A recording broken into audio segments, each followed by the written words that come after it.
Hi guys, it's April, and I'm finally here to give you my mid-January wrap-up. There have been several little incidences that almost prevented me from doing this video. Mostly myself, I am an incident. But we are finally gonna get to do it! And I'm really excited because I've read some really great books in these last 2 weeks. This beautiful Peter Pan annotated edition was my first read of the year, and I could not be happier with this book. I am a die-hard fan for the original Peter Pan story by J.M. Barrie, and I've read various different editions of it, and this one by far has stolen me. It's got little tidbits of how the story came together, why certain parts may be the way they are, and it makes you look at the story differently. There may be a darker side to this story, which I'm sure if you've ever read Peter Pan, you've probably picked up on that. This dives into that thought and why that might be, and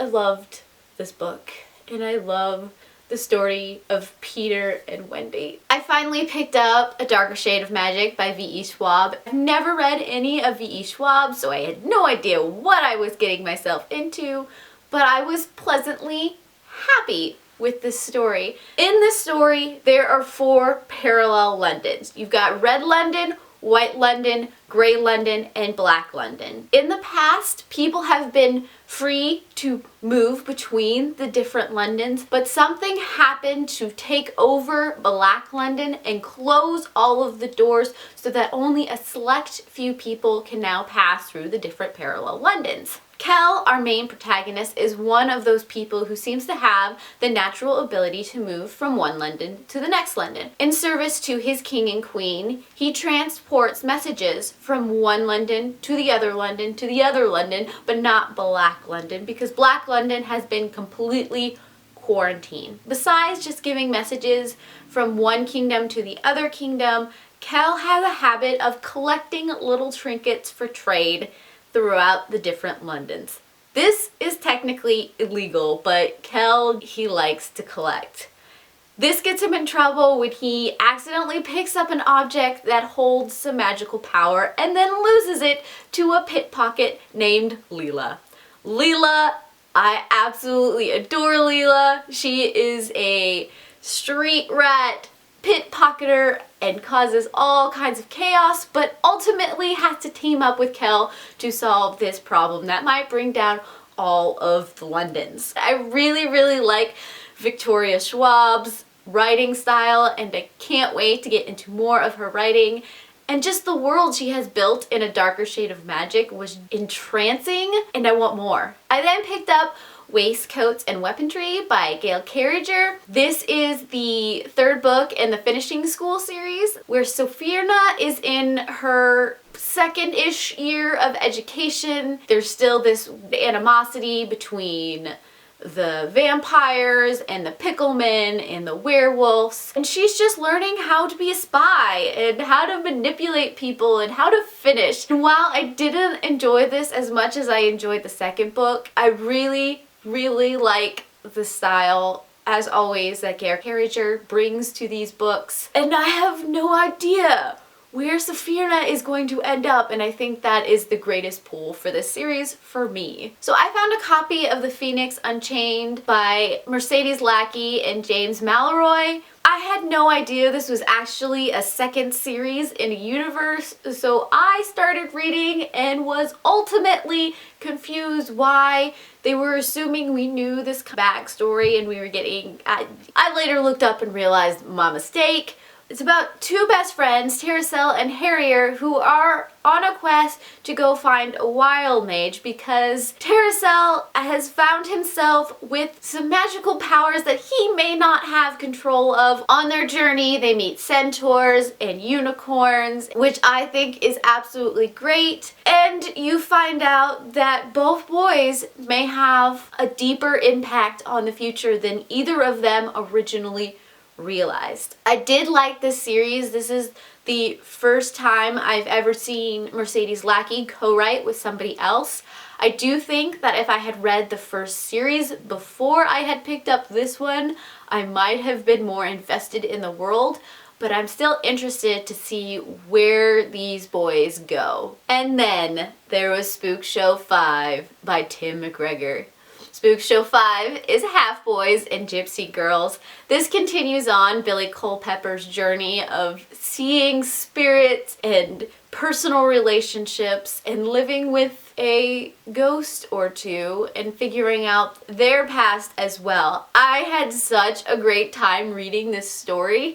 I was live tweeting it as I was doing it. It was a great continuation of the series. I will link to the review I have done in the past about the first part of this series in case you want to check it out. I highly recommend that you do, because if you like horror and just wonderfulness, pick up this series. I finally read The Final Empire by Brandon Sanderson after hearing all kinds of different things about the Mistborn series, and I think this is the book that has left the biggest impact on me, at least in these first few weeks of this year. I absolutely fell in love with Vin and this world. So, The Final Empire drops us off in a world where powers are based on allomancy or ingesting metals. Each metal has a different ability to enhance in your body, and they live in a world where there is this god-like king emperor guy who has suppressed the Scar,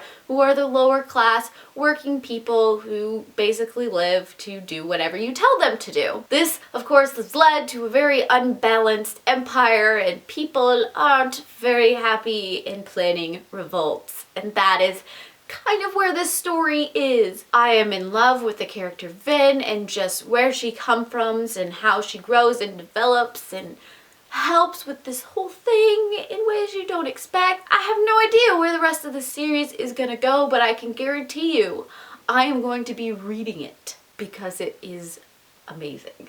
I read Uprooted by Naomi Novik. Here we see Anishka as she grows up a little bit and then becomes the tribute to the dragon, who is this magician who lives next to their village, who takes a girl every 10 years and then releases them back to their families to do whatever the heck they want. And Nishka never thought she was going to be the one chosen, yet for some reason she does, and she learns to live with the dragon and who she is and about her world. This story ties in a lot of fairy tale pieces in a way that was highly entertaining in my mind. As I was starting to read through it, I started to draw some parallels to Howl's Moving Castle, simply because Howl's Moving Castle pulls these fairy tales in very similarly, except for the writing styles are so vastly different, and of course the plots themselves are so different.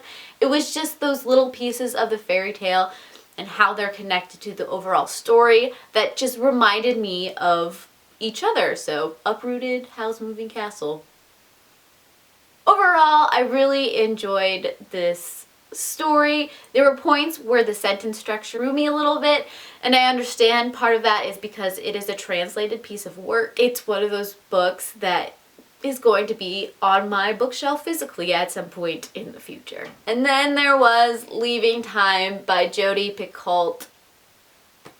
This is the story of Jenna Metcalf, who is in search of her mother, who abandoned her 10 years ago because of some incident at the Elephant Sanctuary. She has decided that she needs to get the help of this psychic Serenity and this detective private investigator guy named Virgil. She drags them along a quest of figuring out if her mother is dead or if she's alive, and it ties in a lot of this elephant psychology and behavior because her mother was all about the elephants and saving the elephants and learning from the elephants, and you start to get the backstory of where the mother is coming from, and it starts to lead up to the time in which this incident happens, where we're coming from the future and trying to piece together the same pieces at the same time, and where they eventually come together and the whole story explodes and blows your mind. Okay, it might not blow your mind. Honestly, I was like so distracted over here that I did not see this plot point over here, and now this is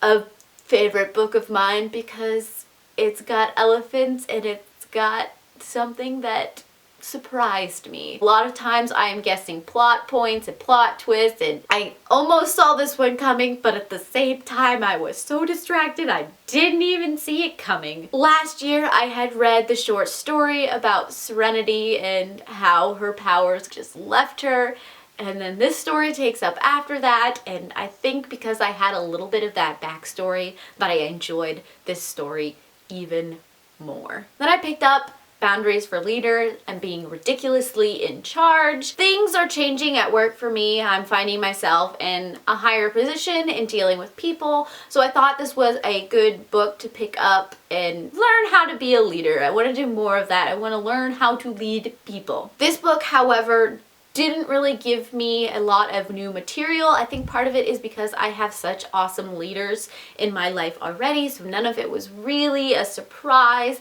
I do like how there were little stories and tidbits thrown in to prove points, and overall it's got some really good material. But for me, it wasn't anything earth-shattering or life-changing. So those were the 9 books that I have read so far this year. I am very happy with how I am going so far, and we shall see what the rest of the month brings. I heart you beautiful faces. Bye.